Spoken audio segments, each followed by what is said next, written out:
ترقی کا انقلابی سفر، سی پیک کے 10 سال مکمل۔ کنونشن سینٹر اسلام آباد میں خصوصی تقریب، وزیر اعظم شہباز شریف کا خطاب، کہا سی پیک کے دوسرے مرحلے میں داخل ہو رہے ہیں، یہ مرحلہ پاکستان اور خطے کی ترقی میں اہم ثابت ہوگا۔ دوسرے مرحلے میں اسپیشل اکنامک زونز کا قیام عمل میں لایا جا رہا ہے۔ سی پیک کے تحت منصوبوں پر $25 ارب کی سرمایہ کاری ہوئی۔ چین کے ساتھ مل کر فاصلوں کو سمیٹ رہے ہیں، چین کی مدد کو کبھی فراموش نہیں کریں گے۔ گوادر پورٹ آئندہ آنے والے دنوں میں مصروف ترین بندرگاہ ہوگی۔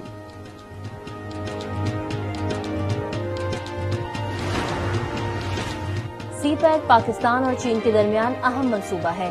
سی پیک سے خطے میں سماجی ترقی کا دور شروع ہوا۔ چینی نائب وزیر اعظم ہی لیفنگ کا تقریب سے خطاب، کہا پاک چین دوستی ہمالیہ سے بلند اور سمندر سے گہری ہے۔ صدر عارف الوی نے چین کے نائب وزیر اعظم کو ہلال پاکستان کے اعزاز سے نوازا۔ دونوں ملکوں میں مختلف شعبوں میں مفاہمت کی یادداشتوں پر دستخط۔ Army chief general Asim Munir سے چینی نائب وزیر اعظم کی ملاقات۔ ISPR کے مطابق ملاقات میں دفاعی تعلقات کے فروغ پر بات چیت ہوئی۔ دونوں جانب سے ہر شعبے میں تعاون کو مزید وسعت دینے کے عزم کا اعادہ کیا گیا۔ میں نئے تعلیمی سال کا آغاز، 2 ماہ کی چھٹیوں کے بعد تعلیمی ادارے کھل گئے، بچوں نے اسکولوں کا رخ کر لیا۔ بارش زدہ علاقوں میں مسائل کا سامنا، بدین کے بیشتر اسکولوں سے تاحال بارش کا پانی نہیں نکالا جا سکا۔ بچوں اور اساتذہ کو شدید پریشانی کا سامنا، اسکولوں میں حاضری نہ ہونے کے برابر۔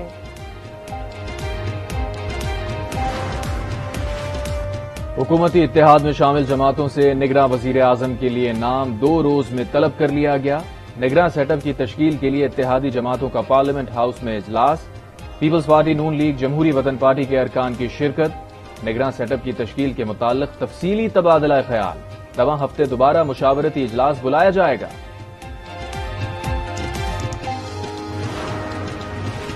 وزیر اعظم شہباز شریف سے بلوچستان کے سینیٹرز ارکان اسمبلی کی ملاقات، BAP کی سینیٹر سرفراز بگٹی، انوار کاکڑ، چنگیز مری و دیگر شامل۔ نون لیگ میں شمولیت پر تبادلہ خیال، ذرائع کے مطابق شمولیت کی تقریب نگراں حکومت کے قیام کے بعد کوئٹہ میں ہوگی۔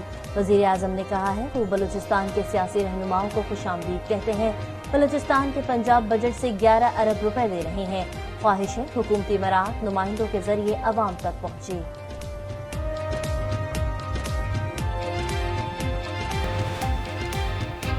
رہنما بلوچستان عوامی پارٹی نصیب اللہ بنگلزئی کا ساتھیوں سمیت پارٹی سے علیحدگی کا اعلان، کہا BAP بلوچستان کی محرومیاں ختم نہ کر سکی، ہمیں کہا گیا تھا بلوچستان کے فیصلے بلوچستان میں ہی ہوں گے۔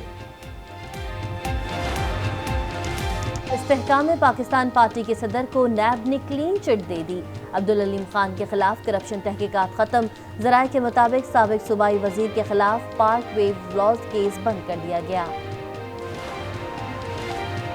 پاکستان منرل سمٹ آج اسلام آباد میں ہوگا، وزیر اعظم مہمان خصوصی اور army chief general Asim Munir بطور گیسٹ آف آنر شرکت کریں گے، بین الاقوامی مندوبین اور سرمایہ کار بھی شریک ہوں گے۔ اسلامی تعاون تنظیم کے وزراء خارجہ کا ورچوئل اجلاس، وزیر خارجہ بلاول بھٹو کا اجلاس سے بذریعہ ویڈیو لنک خطاب، سویڈن واقعے کی مذمت، کہا ریاستوں کو مذہبی منافرت کی وکالت نہیں کرنی چاہیے، انہیں مذہبی منافرت روکنے کا پابند بنایا جانا چاہیے۔ پاکستان کے معاشی اشاریے بہتری کی جانب گامزن ہیں، یقین ہے معیشت بہت جلد مستحکم ہو جائے گی، وزیر خزانہ اسحاق ڈار کا تقریب سے خطاب، کہا بینک آف چائنا اور پاکستان کے درمیان تعاون جاری رہے گا۔ وفاقی وزیر خرم دستگیر نے کہا گزشتہ حکومت میں توانائی کے منصوبے غفلت کا شکار تھے، ہماری حکومت نے زیر التوا منصوبوں کو مکمل کیا، آئندہ حکومت کے لیے بنیادی کام کر کے جا رہے ہیں۔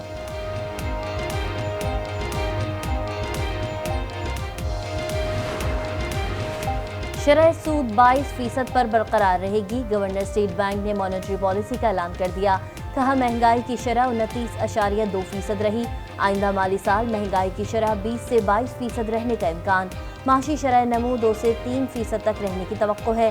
اسٹاک مارکیٹ 2 سال کی بلند ترین سطح پر پہنچ گئی، 100 انڈیکس میں 1000 پوائنٹس کا اضافہ، 48,000 کی حد بحال۔ چیئرمین PTI کی توشہ خانہ کیس میں 342 کا بیان ملتوی کرنے کی درخواست مسترد، اسلام آباد کی مقامی عدالت نے انہیں آج صبح 9 بجے تک بیان ریکارڈ کرانے کی مہلت دے دی۔ قائد پی ٹی آئی نے عدالت کو بتایا ان کے خلاف 150 کیسز زیر التوا ہیں، ان کے لیے حالات معمول کے مطابق نہیں۔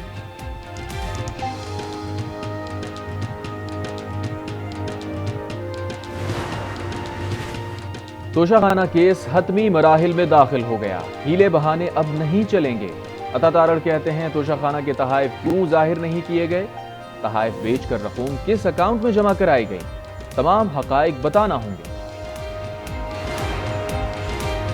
پی ٹی آئی کے رہنما مونس الہی کے خلاف ایک اور مقدمہ درج۔ گجرات میں صوبائی اسمبلی کی نشست کے امیدوار چودھری افغان فاروق نے مونس الہی پر فائرنگ کا پرچہ کٹوا دیا۔ لاہور ہائی کورٹ کے جسٹس فاروق کی تحریم الہی کا نام ای سی ایل سے نکالنے کی درخواست پر سماعت سے معذرت۔ مونس الہی کی اہلیہ نے نام ایگزٹ کنٹرول لسٹ سے نکالنے کی درخواست کی تھی۔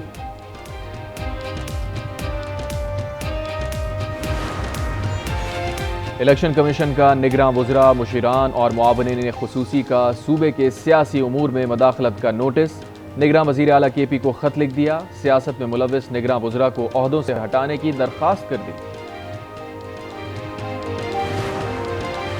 نسلہ ٹاور کیس، سابق D G Sindh building control authority Manzoor Qadir Kaka گرفتار، اسپیشل جج صوبائی اینٹی کرپشن کورٹ نے عبوری ضمانت منسوخ کر دی۔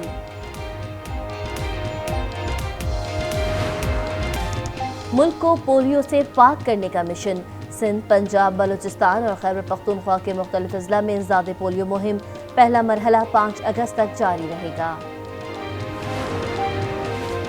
نگراں وزیر اعلیٰ پنجاب محسن نقوی کا اسلامیہ یونیورسٹی بہاولپور کے واقعات کی جوڈیشل انکوائری کرانے کا اعلان، کہا جامع تحقیقات کر کے حقائق سامنے لائیں گے، تمام جامعات میں انسداد ہراسمنٹ سیل بنائے جائیں گے۔ آج پاکستان سمیت دنیا بھر میں سپر مون کا نظارہ کرنے کا موقع ملے گا۔ زمین کے انتہائی قریب آنے سے چاند معمول سے 14% بڑا اور 30% زیادہ روشن نظر آئے گا۔ رواں ماہ سپر مون کا نظارہ 2 مرتبہ کیا جا سکے گا، دوسری مرتبہ 30 اگست کو سپر مون ہوگا۔